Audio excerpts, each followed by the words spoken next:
akadushira hafi yiwe maze tukiribanira. Nitwaba twagumye muri we kandi tukagumya amajambo yiwe,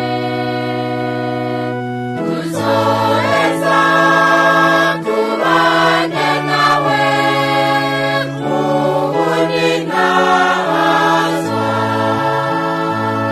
Icyo twemera twe bakristu nuko uwazuye umukama Yesu natwe azotuzura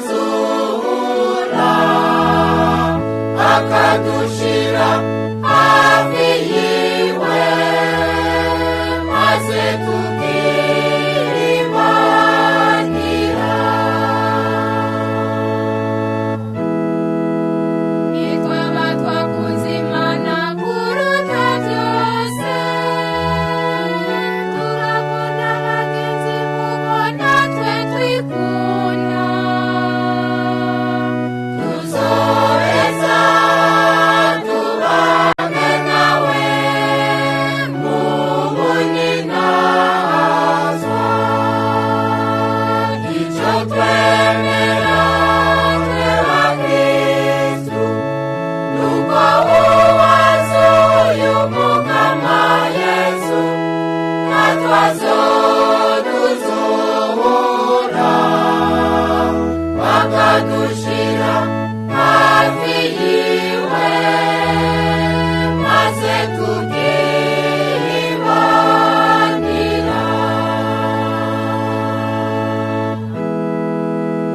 Nitwaba twabaye umunyu n'umuco w'isi mu kugendera amabwirizwa yiwe, tuzoheza tubane nawe mu buninazwa.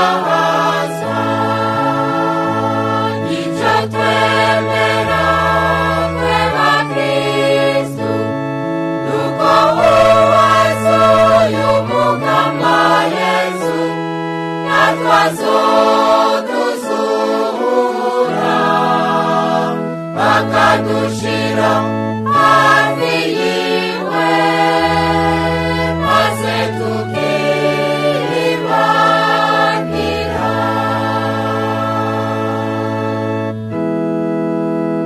Nitwabugusenga kwacu kwama kugendana n'ibikorwa by'urukundo, tuzoheza tubane nawe mu buninazwa. Icyo twemera twe bakristu nuko uwazuye umukama Yesu natwe azotuzura